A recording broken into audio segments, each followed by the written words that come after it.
জুলাইয়ের মানবতা বিরোধী অপরাধের মামলার বিচারের সার্বিক পরিসংখ্যান তুলে ধরে আন্তর্জাতিক অপরাধ ট্রাইব্যুনালের চিফ প্রসিকিউটর তার কার্যালয়ে ব্রিফিং করছেন। আমরা এখন সরাসরি চলে যাচ্ছি সেখানে। বছরের মধ্যে যে ৬টা মামলার বিচার কার্য শেষ করতে আমরা পেরেছি, এইটা আমি মনে করি যে অত্যন্ত দ্রুততম সময়ের মধ্যেই এবং পাশাপাশি স্বচ্ছতার মধ্যে আন্তর্জাতিক মান বজায় রেখে আমরা এই ৬টি মামলার বিচার কার্য সম্পন্ন হয়েছে। এবং আমি মনে করি যে এর চেয়েও যদি দ্রুত করেন তাহলে জনমনে প্রশ্ন দিতে পারে। তো সেই কারণে আমি মনে করি স্বচ্ছতা এবং স্বাভাবিক এগোচ্ছে। আর আরো প্রায় আমাদের এই মাসেই ইনশাআল্লাহ এর জন্য অপেক্ষমান। আজকেও আপনারা জানেন যে আমাদের একজন আসামি ওবায়দুল কাদের, তার মামলার শুনানি হচ্ছে। হানিফ সাহেবের মামলায়ও যুক্তিতর্ক শেষ, রায় যে কোনো দিন হতে পারে। আমাদের যাত্রাবাড়ি তাইম ভুইয়া যে অত্যন্ত নৃশংসভাবে যে হত্যাকাণ্ডটা হয়েছিল, সেটারও যুক্তিতর্কের শুনানি কয়েকদিনের মধ্যে শুরু হবে। এবং আরও কয়েকটি মামলা কিন্তু বিচার কার্যের প্রায় শেষ পর্যায়ে। আমরা মোটা দাগে যদি বলি যে জিয়াউল আহসান, যে তার মামলার সাক্ষী প্রমাণের প্রায় শেষ পর্যায়ে, আমরা খুব বেশি সময় নেব না।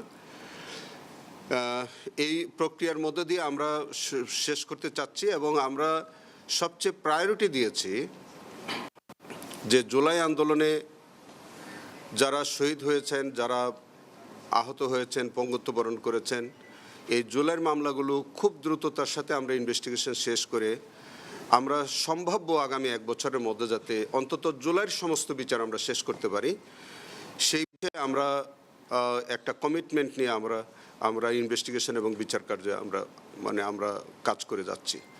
পাশাপাশি আমাদের যারা ক্রসফায়ারের যে ঘটনা ঘটেছে সারা দেশে প্রায় 3000-এর অধিক, সেই মামলাগুলো আমরা ইনভেস্টিগেশন করছি। অনেকগুলো রিপোর্ট হয়েছে ইতিমধ্যে। আপনারা জানেন কক্সবাজারে যে কাউন্সিলের একরাম হত্যা, সেই মামলার বিচার কার্য আমরা শুরু করেছি। শাপলা চত্বরের বিচার কার্য আমরা শুরু করেছি। এরকম মোটা দাগে আমরা অনেকগুলো বিচার কার্য কিন্তু আমরা শুরু করেছি। আর জুলাইয়ের বিচারগুলোকে আমরা অগ্রাধিকার ভিত্তিতে যেমনটা দেখছি, পাশাপাশি আমরা কিন্তু গুম এবং ক্রসফায়ারের যে ঘটনাগুলো, সেগুলো নিয়ে আমরা কাজ করছি। আমাদের 12টি মামলার রিপোর্ট এগুলো আমাদের কাছে দিয়েছি। এগুলো পর্যায়ক্রমে আমরা করেছি। আরো এগুলো আমরা কয়েকদিনের মধ্যে এই তো চলে। আর আমাদের যে লোকবল আছে, আমাদের যে লজিস্টিক যা সাপোর্ট আছে, তা দিয়ে আমরা আসলে তাদের এই বিচার প্রক্রিয়ার আমরা কাজ করে চলেছি। আর ৬টি মামলায় 16 জনকে মৃত্যুদণ্ড করা হয়েছে, বেশিরভাগই পলাতক। এখন পর্যন্ত তাদের কার্যকরী প্রসেস বা উদ্যোগ এই বিষয় নিয়ে যারা পলাতক থাকেন, এখন এই বিষয়ে তো আসলে ইনফ্যাক্ট আমাদের কিছু করার নাই। কেউ যদি মোকাবেলা করতে না চায়, তিনি পলাতক থাকেন, তাহলে তো আইনের বিধান অনুযায়ী পলাতক ব্যক্তির বিরুদ্ধে যেভাবে বিচার হয় সেভাবেই আমাদের চলছে। এখন রায় কার্যকরের ক্ষেত্রে যতক্ষণ না পর্যন্ত তাদেরকে আনা যায়, অথবা তারা আত্মসমর্পণ করেন, অথবা তারা গ্রেপ্তার হন, তাদেরকে না পাওয়া পর্যন্ত তো রায় কার্যকর করার সুযোগ নাই। তবে আমরা যেগুলো ফাইন যেগুলো আছে, তাদের অর্থনৈতিক যে জরিমানাটা আছে, সেই প্রক্রিয়াটা আমরা, যাদের বিচার হয়ে গেছে, সেই প্রক্রিয়াটা আমরা কিছুদিনের মধ্যে শুরু করব আশা করছি। যে যাদের সম্পত্তি বাজেয়াপ্তের আদেশ আছে, অথবা